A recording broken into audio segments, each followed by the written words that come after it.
Hello my lovelies, and welcome back to my channel. Today I'm going to start a new series that I'll be putting it in a playlist. It's a sewing basics series. So my plan is to have a video ready for you every week. I won't say a specific date because I don't want to commit to a Wednesday and then disappoint you because the video is coming out on Thursday. But I will try my very best to have a video ready for you every week of a short video, hopefully no more than 10 minutes long, with sewing basics. Whether it's interfacing with your heat press, which is my first video that we're going to watch today, or adding buttons or adding grommets, how to use zipper by the yard, and all of that good stuff that I use on my regular sew with me videos. But this will be a little bit more details. Like my usually sew with me videos for bag start with the fabric already interfaced, so this way we can always refer back to today's video because it's pretty much going to be done exactly the same way for all bags. So right now for my video today, I'm going to be using for interfacing woven fuse. I'll be interfacing woven pattern pieces with woven fuse. I'm making a mini backpack, the Mini by Beetlebug, and that one has vinyl. The vinyl I will not be adding woven fuse to. I will be adding sewing foam, so that doesn't need a heat press. And I do think I will be adding a piece of Decovil Heavy as well. So that I will show you in this video how to do. So when you cut your pattern pieces, I like to cut the fabric pieces first. Set those aside, then I get my woven interfacing. In this case I'm using woven fuse from Barb's Bag, gotinterfacing.com. I like to take my pattern piece and use my fabric piece and use that as a pattern piece. This way, every time I'm done cutting, they're already set together. So I put my interfacing with the bumpy side up, with the glue side up, and then I put my fabric piece with the glue side down and cut around it. This way, when I make my pretty pile, they're already to be attached. Look, I'll show you another one. Same thing. This is for the lining. I put my interfacing with the bumpy side up, and then my fabric with the wrong side down, and now my whole pile is lining, interfacing, all stacked nicely together with the wrong sides together, well, with the glue to the wrong side. So it's all ready for like faster a faster speeding time. So let's start with heating your heat press. You want to have that heated for, I use 335 for 24 seconds regardless of the fabric that I'm interfacing. So I found that this temperature and this time works well for everything. The only one that I had to do twice, so 2 times 24 seconds, was Decovil Heavy, I think. But other than that, 1 time at this temperature is plenty. So heavier heat press heat. I like to have my Teflon sheet always attached to it. I used magnets to attach it and it stays there. I tried having the Teflon sheet always here and just placing it on top, but it was much more of a hassle, and sometimes I forgot to put it, and this way I know it's always here. This Teflon sheet, it's stuck with magnet, never moves away. I don't have to handle that one too. I like to place my fabric down, always fabric on the bottom part of your heat press. The bottom part is the rubbery soft one. The heat itself comes from the top. The heat from the thing that heats the metal part is at the top. So you don't want your fabric or your vinyl to be going up there towards the top. The fabric won't be so damaging, but it might damage your vinyl. So even if it has a Teflon sheet. So you want to, as a standard rule, general for every time, have your fabric right side down. And I like to feel the area as much as I can. So right now, this is a 15 by 15 heat press. And I can get a couple of these pocket pieces and side pieces right here. See, I have 3, I think I can get a 4th one.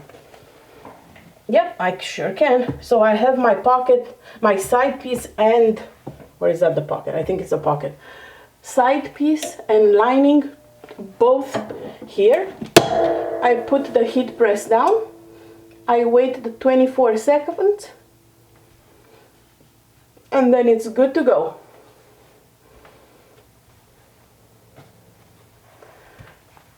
It helps if you have them all stacked together the way I mentioned before, because you don't have to find which one is the correct one, especially when there's pattern pieces like this one that has the pockets and the backpack side that's just 1 inch difference, and then they can get confusing and they can get you need to mix and match the interfacing. This way you don't have that issue if they're already stacked the way they're supposed to. Now, have a pair of tweezers handy. Keep them handy, because sometimes now it's fine because I've been chatting and I didn't take them off right away. But it helps to use your tweezers to take your fabric out, because sometimes it's too hot. See, it's all interface. It doesn't peel. Perfect. And it also, I found that using tweezers and sliding them in like so won't make any wrinkles in the fabric. See? And it won't burn my hands. So I like to use tweezers to take it out. These are my pocket pieces.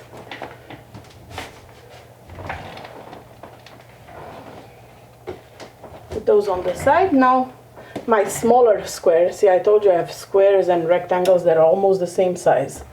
Same thing, I lay them down.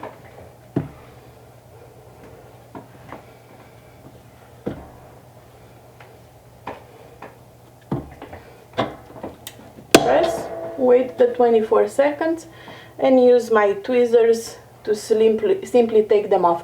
I noticed that when I use cotton lycra, this time I have woven, but it's the same principle for cotton lycra.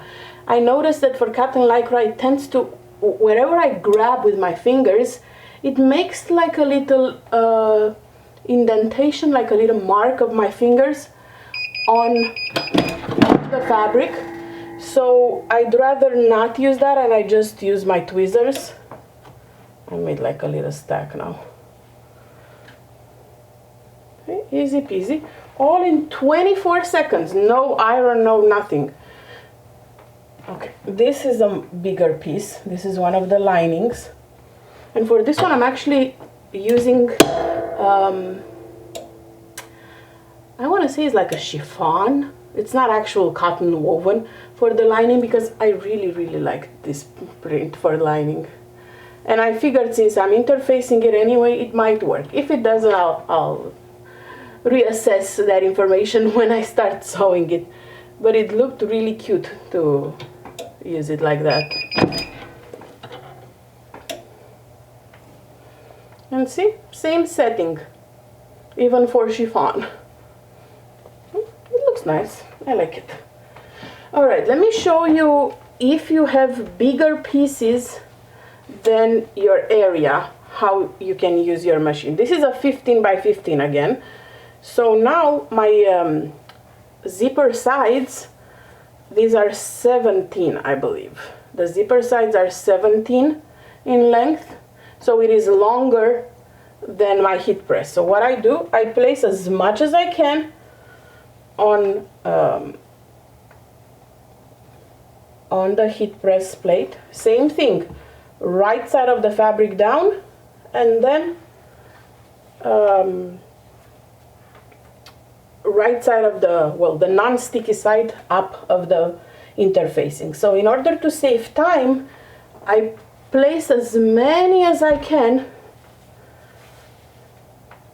in the heat press, like so.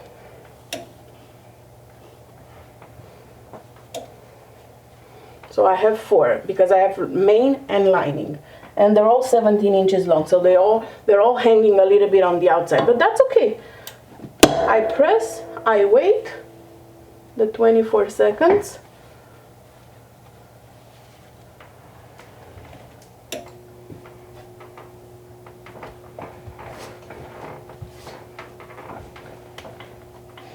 One thing that I do want to mention, you might want to check whatever other appliances in your house are on the same circuit as your heat press, or your industrial machine. I know I have my dishwasher on the same circuit, and my house can handle it. If I wash dishes and do this, I will blow a fuse. So you might want to think about that, just in case. So now what I do is I slide, so I fit this part. I just slide it over a little bit.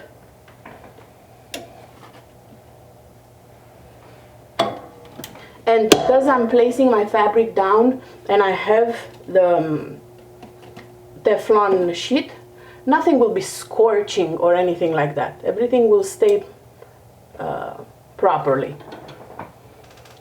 So I'm just running it another 24 seconds. Or 25, I don't even know what I set it for. I think I meant 25, but I did 24. And that's it.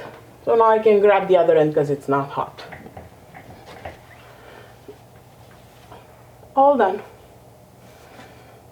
So this is how you do your interfacing if your pattern pieces are larger than your area.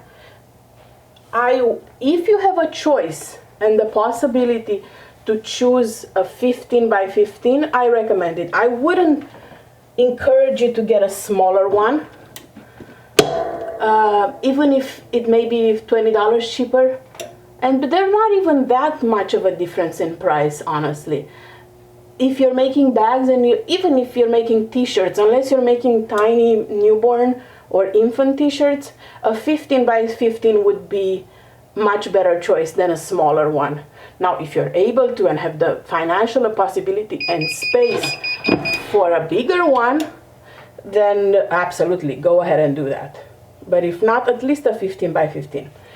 Okay, something else that I wanted to mention, another tip I have for you. If you're interfacing 2 different kinds of material, this is chiffon, this is woven. Fortunately, their thickness, it's pretty much the same. So I can put 2 different kinds of materials in the heat press at the same time, as long as the thickness is the same. However, I would not encourage you to put, let's say, vinyl and woven at the same time in the heat press, because vinyl is thicker than the woven. So while the bottom will be laying flat on the surface, this is an exaggeration of the thickness, when the top heats, then only the vinyl will get the actual heat, because see, there's space here. Because of the thickness, your woven will not interface properly, because it won't have the press towards it, because it's thinner. So do interface all vinyls at the same time, or all woven, but don't mix them and match them on the same round of interfacing, as the woven or the thinner one, whatever you're using, cotton, lycra, or whatever, will not adhere well because of the different thickness. I also try to avoid cotton, lycra, and woven in the same batch for the exact same reason. I find custom cotton lycra to be slightly thicker than custom woven, so my woven doesn't adhere because it doesn't have the pressure enough. So stick to pretty much the same fabric. So I'm back with my backpack bottom, which is a glitter vinyl. and a piece of Decovil Heavy. You can replace this Decovil Heavy with Peltex if you want. I definitely prefer Decovil Heavy than Peltex. That I cut about 1/2 inch smaller all around. So same thing. You want to put the shiny, the good part of your vinyl down. Stick the Decovil on it, like so. And this way the sticky part of the Decovil is towards the vinyl. And then pull your heat press down and wait the 24 seconds. You might need with Decovil to do a second round.